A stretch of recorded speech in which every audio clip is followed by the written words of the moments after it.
Movie के start होते ही हमें दो भाई दिखाए जाते हैं, जिनमें एक भाई का नाम होता है जेफरी और दूसरे भाई का नाम होता है कोरी। दोनों ही भाई मेडिकल फील्ड में थे। उन दोनों ने सिटी के हर हॉस्पिटल का इमरजेंसी कोड को ट्रैक किया हुआ था। जिससे होता ये था कि जो भी इंजर्ड इंसान हॉस्पिटल में कॉल करता था वो कॉल इनके पास भी आती थी, जिससे ये दोनों भाई फ़ौरन उस इंजर्ड इंसान के पास पहुंच जाया करते थे। तभी हम देखते हैं कि एक लड़की हॉस्पिटल में कॉल करती है और बताती है कि मेरा हार्ट टूट गया है। ये सुनकर वो दोनों भाई अपनी एम्बुलेंस लेकर उस लड़की के घर चले जाते हैं।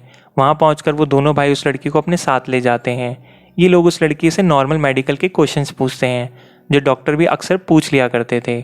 उन भाइयों में जेफरी उस लड़की को बेहोशी की मेडिसिन देकर बेहोश कर देता है।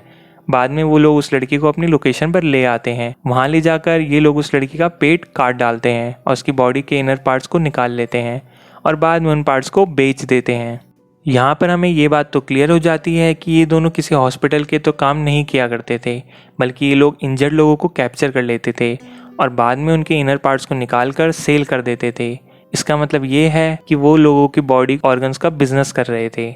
जेफरी उस लड़की के मोबाइल से सोशल मीडिया पर यह खबर करता है कि मैं कहीं दूर जा रही हूँ और मैं कभी भी वापस आने वाली नहीं हूँ। जेफरी का भाई कोरी जब ये देखता है तो अपने भाई जेफरी को कहता है कि ये बहाना ठीक नहीं है, तुम कोई और बहाना ट्राई कर लो। लोगों की बॉडी का बिजनेस करते करते उन्हें 1 मंथ हो गया था और इसके जरिए वो काफी पैसा भी कमा चुके थे। उन दोनों भाइयों में जेफरी इतना चालाक नहीं था जितना कोरी था। कोरी अपने भाई से कहता है कि मेरे भाई, मैं तुमसे बहुत प्यार करता हूँ और मैं तुम्हें वादा करता हूँ कि मैं तुम्हें छोड़कर कभी नहीं जाऊँगा। इसके बाद हमें एक लड़की दिखाई जाती है जिसका नाम होता है सिंडी। सिंडी अपने फ्रेंड्स के साथ एक ट्रिप पर आई होती है। स्केटिंग करने के दौरान उसका पाँव एक पत्थर से टकरा जाता है, जिससे सिंडी के पैर की हड्डी टूट जाती है। तब सिंडी एक हॉस्पिटल में कॉल करती है और ये दोनों भाई उसे लेने के लिए चले जाते हैं। कोरियन फ्रेंड्स को कहता है कि एम्बुलेंस में सिर्फ पेशेंट जा सकता है, उसके फ्रेंड्स अंदर नहीं जा सकते, इसलिए उन्हें बाहर ही वेट करना होगा। और फिर सिंडी उनके साथ एम्बुलेंस में चली जाती है। हर पेशेंट की तरह जेफरी सिंडी को भी बेहोश कर देता है और वो सिंडी के सर पर हाथ फेर रहा था। ऐसा लग रहा था कि जैसे वो उसे जानता हो। फिर दोनों भाई सिंडी को भी अपनी लोकेशन पर ले आते हैं और बस थोड़ी ही देर बाद वो उसके इनर ऑर्गन्स निकालने वाले थे, लेकिन जैसे ही कोरी उसकी बॉडी को काटने वाला होता है उससे ये नहीं हो पाता। ये एक्सपीरियंस उनके साथ पहली बार हो रहा था कि वो किसी को काट ही नहीं पा रहे हैं। जेफरी कोरी से कहता है कि हम ये काम बाद में कर लेंगे, इसे बाद में काटेंगे। तब ये सुनकर कोरी वहाँ से चला जाता है। तब जेफरी फिर से सिंडी के सर पर हाथ फेरता है और उसे गौर से देख रहा होता है। सिंडी को जब होश आता है तो वो खुद को एक रूम में बंधा हुआ पाती है। वो कैमरे की तरफ देखकर कह रही होती है, प्लीज मुझे यहाँ से जाने दो, लेकिन उसकी कोई भी बात नहीं सुनी जाती। वहाँ पर कुछ कपड़े पड़े हुए थे और सिंडी उन्हें पहन लेती है। सिंडी खुद को वहाँ पर पाकर बहुत दुखी होती है और वो काफी रोती भी है। फिर कोरी सिंडी के लिए खाना लेकर आता है, लेकिन सिंडी उस खाने को फेंक देती है। ये देखकर कोरी को उस पर गुस्सा आ जाता है, लेकिन सिंडी हाथ पैर मारते हुए उसे टांग मार देती है, जिससे कोरी को सिंडी पर बहुत गुस्सा आता है और वो सिंडी को कहता है कि तुमने मुझे मारकर अच्छा नहीं किया, देखना तुम्हें इसकी बहुत भारी कीमत चुकानी पड़ेगी। फिर ये कहकर कोरी वहाँ से चला जाता है। फिर हम देखते हैं कि जेफरी सिंडी की बॉडी पर लगा हुआ खून साफ करने लगता है। तब फौरन से सिंडी को होश आ जाता है और वो जेफरी को भी लात मार देती है और जेफरी कहता है कि मैं तो तुम्हारे लिए खाना लाया हूँ, लेकिन सिंडी उसकी कोई भी बात सुने बगैर उसे वहाँ से भगा देती है और खुद खाना खा लेती है। कोरी सिंडी की ऐसी हालत देखकर काफी खुश होता है, क्योंकि वो ऐसा ही चाहता था।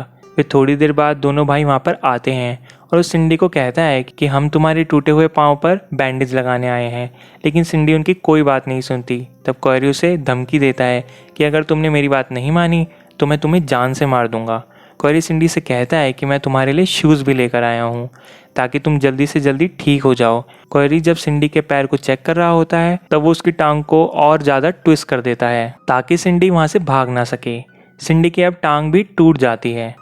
उसे काफ़ी दर्द होता है और वो काफ़ी चिल्ला रही होती है। तब कोरी सिंडी को एक पेन किलर दिखाता है और वो सिंडी को कहता है कि अगर तुम पेन किलर लेना चाहती हो तो तुम्हें मेरी हर बात माननी होगी। ये सुनकर सिंडी उसकी बात मान लेती है और इसी वजह से कोरी उसे पेन किलर दे देता है। लेकिन हम ये जान पाते हैं कि असल में वो पेन किलर नहीं थी, बल्कि बेहोशी की मेडिसिन थी, जिसे लेते ही सिंडी बेहोश हो जाती है। जब सिंडी को होश आता है तो कोरी से पूछती है कि तुम कब तक मेरे साथ ऐसा ट्रीट करने वाले हो, जिस पर कोरी कहता है कि जब तक मेरा दिल करेगा तब तक। सिंडी उसे कहती है कि तुम मुझे बेहोश मत करना। ये सुनकर कोरी सिंडी से प्रॉमिस करता है कि आगे से मैं तुम्हें कभी बेहोश नहीं करूँगा। रात में जेफरी अपने रूम में आकर एक पिक्चर को बड़ी गौर से देख रहा होता है और रो भी रहा होता है। उस पिक्चर में जेफरी और क्वेरी के साथ एक लड़की भी थी जो कि बिल्कुल सिंडी की तरह ही लग रही थी। क्वेरी जब जेफरी को रोता हुआ देखता है तो उसके पास आता है और वो जेफरी को चुप करवाता है और उसे तसल्ली देता है और कहता है कि इस बारे में इतना मत सोचो। और बाद में वो खुद अपने कमरे में जाकर उस पिक्चर को देखता है और काफ़ी अपसेट हो जाता है। फिर क्वेरी सिंडी के लिए खाना लेकर जाता है। सिंडी उससे पूछती है कि और कितने दिन तुम मुझे यहाँ रखने वाले हो। फिर सिंडी क्वेरी को चिढ़ाने के लिए कहती है कि मुझे लगता है कि तुम्हारा मेंटल बैलेंस खराब है, तभी तो तुम साइको बन गए हो, बेकसूर लोगों को अपने ट्रैप में फंसाते हो और बाद में उनके साथ इतना बुरा करते हो। तो क्वेरी कहता है कि मैं एक शैतान हूँ और मैं लोगों की जिंदगी बचाने के लिए ही ऐसा करता हूँ, क्योंकि एक इंसान के बॉडी पार्ट से इतने सारे लोगों की जान बच सकती है। फिर सिंडी जब कपड़े चेंज कर रही होती है तब जेफरी उसके लिए खाना लेकर आता है और वो सिंडी को कपड़े बदलता हुआ देखकर अपना मुंह फेर लेता है। तब सिंडी जेफरी के पास जाती है तो जेफरी वहाँ से तुरंत भाग जाता है। और ये सब कुछ देख रहा होता है और वो फौरन समझ जाता है कि सिंडी उसके भाई को ट्रैप में फंसाने की कोशिश कर रही है ताकि वो जेफरी की हेल्प लेकर वहाँ से भाग सके। लेकिन वो चेक करना चाहता था कि उसका भाई जेफरी सिंडी की तरफ जाता है या फिर उसी की तरफ रहता है, इसलिए वो चुपचाप सब कुछ देख रहा होता है। सिंडी कैमरे के सामने आकर क्वेरी को कहती है, मैं जानती हूँ कि तुम मुझे देख पा रहे हो। रात को जेफरी सोने के लिए अपने रूम में जाता है और अब उसे सिंडी अच्छी लगने लगती है और वो सिंडी के बारे में ही सोच रहा था। नेक्स्ट मॉर्निंग जेफरी सिंडी के लिए अच्छा सा खाना बनाता है और ये देखकर क्वेरी को उस पर काफ़ी गुस्सा आता है। क्वेरी कहता है कि मैं सिंडी के पास जा रहा हूँ क्योंकि मेरे को उसके बॉडी पार्ट्स को काटना है और उसे सेल करना है पैसे कमाने के लिए। ये सुनकर जेफरी को काफ़ी बुरा फील होता है, लेकिन वो अपने भाई की किसी भी बात को डिसएग्री नहीं कर सकता था क्योंकि इस दुनिया में उसका भाई के अलावा उसका और कोई भी नहीं था। क्वेरी सिंडी के पास जाकर उससे कुछ मेडिकल के क्वेश्चन करता है, लेकिन सिंडी उसका कोई भी आंसर नहीं करती, जिस पर क्वेरी उसे वार्न करता है कि अगर तुमने मेरे किसी भी सवालों का जवाब नहीं दिया तो मैं तुम्हारी दूसरी टांग भी तोड़ डालूंगा। ये बात सुनकर सिंडी को डर लग जाता है कि कहीं वो उसकी दूसरी टांग भी ना तोड़ दे, इसलिए वो सारे सवालों के जवाब दे देती है। फिर सिंडी क्वेरी को बुरी बुरी बातें कहने लगती है और ये सुनकर क्वेरी को काफ़ी गुस्सा आता है, लेकिन वो वहाँ से चला जाता है। और इसके बाद जेफरी सिंडी के पास आता है और सिंडी उसे अपनी बातों में फंसाने की कोशिश करती है। वो उसे कहती है कि तुम बहुत अच्छे हो, मेरे साथ काफ़ी अच्छे से ट्रीट करते हो और मैं तुम्हें लाइक करने लगी हूँ। और ये सब कुछ क्वेरी भी देख पा रहा था कैमरे के थ्रू। क्वेरी ये सोचने पर मजबूर हो जाता है कि मेरा भाई उसके ट्रैप में फंसता जा रहा है।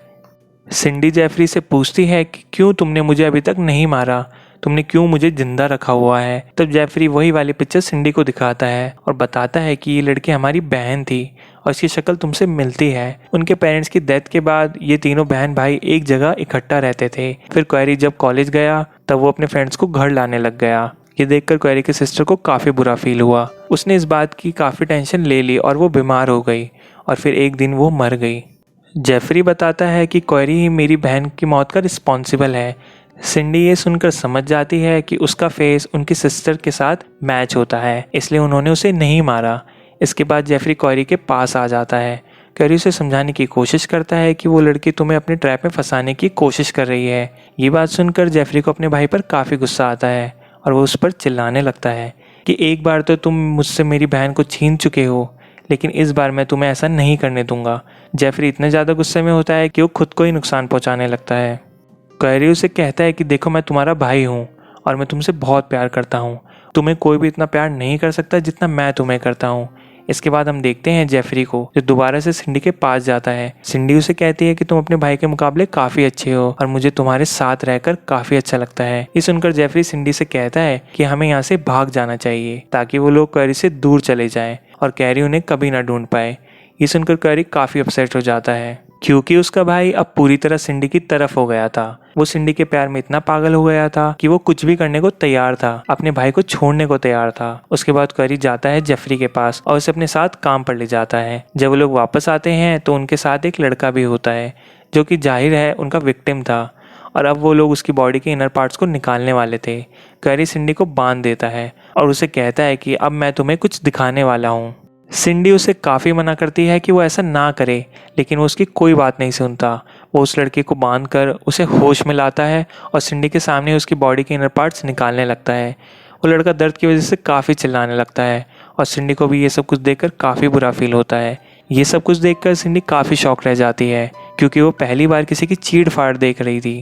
क्वेरी सिंडी के पास आकर कहता है कि तुम जो भी कुछ कर रही हो अच्छा नहीं कर रही हो, और मैं तुम्हें हर रोज़ ऐसे ही चीट फाड़ दिखाऊंगा।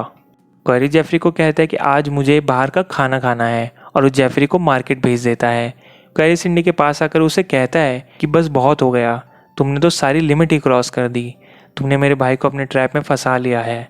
और वो सिंडी को ये बात भी बता देता है कि मेरी बहन की मौत किसी सदमे की वजह से नहीं हुई थी, बल्कि मैंने उसे जहर दे दिया था। ये सुनकर सिंडी काफ़ी हैरान रह जाती है। तब क्वेरी उस रूम में बेहोश कर देने वाली गैस छोड़ देता है, जिससे सिंडी बेहोश हो जाती है। बाद में क्वेरी सिंडी की बॉडी पर स्टिचेस लगा देता है और वो उसके होठों को भी सिल देता है। जेफरी जब वापस आता है तो सिंडी की ऐसी हालत देखकर काफ़ी गुस्से में आ जाता है। तब क्वेरी उससे कहता है कि मैंने जो कुछ भी किया है ठीक किया है, क्योंकि उस लड़की ने तुम्हें अपने जाल में फंसा लिया था। लेकिन जेफरी इतने गुस्से में था, वो क्वेरी की कोई बात नहीं सुनता और वो क्वेरी के सर को ज़मीन में पटक पटक कर उसे बेहोश कर देता है। और इसी दौरान सिंडी को भी होश आ जाता है और वो जेफरी पर अटैक करके उसे बेहोश कर देती है। जेफरी बेहोश हो जाता है और सिंडी मौके का फ़ायदा उठाकर वहाँ से भाग जाती है। जब उन दोनों भाइयों को होश आता है तब क्वेरी अपने भाई जेफरी को संभालता है, तसल्ली देता है और क्वेरी जेफरी को कहता है कि मैंने तुम्हें कहा था ना कि वो लड़की तुम्हें अपने ट्रैप में फंसा रही है, वो टस के लायक थी ही नहीं। इसके बाद हमें कुछ सालों बाद का सीन दिखाया जाता है जहाँ पर एक इंजर्ड लड़की इन्हें कॉल कर बुलाती है और ये भाई वहाँ पर एम्बुलेंस लेकर पहुँचते हैं। तो वो लड़की इन पर अटैक करके इन्हें बेहोश कर देती है और वहाँ पर उस लड़की के साथ बाकी लड़कियाँ भी थी और वो कोई और नहीं बल्कि सिंडी और उसकी फ्रेंड्स थी। वो लड़कियाँ उन्हें उठाकर उनकी लोकेशन पर ले आती हैं। वहाँ पर ले जाकर उन्हें बांध दिया जाता है। क्वेरी को जब होश आता है तो खुद को वहाँ पाकर काफ़ी हैरान रह जाता है और जेफरी को उन्होंने बांधा था वैसे ही जैसे उन लोगों ने सिंडी को बांधा था। वो सिंडी को कहता है कि सारा कसूर मेरा है, तो तुम मेरे भाई को छोड़ दो, उसे जाने दो। लेकिन सिंडी उसकी कोई भी बात मानने को तैयार नहीं थी। वो कहती है कि मैं तुम्हारे भाई को तुम्हारी बॉडी के इनर पार्ट्स दिखाऊंगी, जैसे कि तुम सबके साथ करते हो। लेकिन क्वेरी उसे ऐसा करने से मना करता है। जेफरी सिंडी को कहता है कि तुम तो मुझसे प्यार करती थी ना, फिर तुम ये सब कुछ क्यों कर रही हो। तब सिंडी जेफरी के सीने पर चाकू से स्टैब करके बोलती है कि मैं तुमसे कैसे प्यार कर सकती थी, मैंने तुमसे कभी प्यार किया ही नहीं। तभी उन लड़कियों की लोकेशन के बाहर एक डिलीवरी मैन आ जाता है और वो असल में बॉडी के पार्ट्स लेने आया था। तो उसे देखकर सिंडी उसके पास जाती है। तो उस सिंडी को देखकर बॉडी के पार्ट्स की डिमांड करता है और उसे कहता है कि अगर तुम मुझे बॉडी के पार्ट्स दोगी तो मैं तुम्हें बहुत ज़्यादा पैसा दूंगा। ये सुनकर सिंडी उसे कहती है कि तुम बस 5 मिनट वेट करो और मैं 5 मिनट में बॉडी के पार्ट्स लेकर आ रही हूँ। और ये कहकर सिंडी वहाँ से चली जाती है बॉडी के पार्ट्स लेने। यहाँ पर सिंडी क्वेरी के बॉडी के पार्ट्स काटने वाली थी और बस ये मूवी यहीं पर एंड हो जाती है।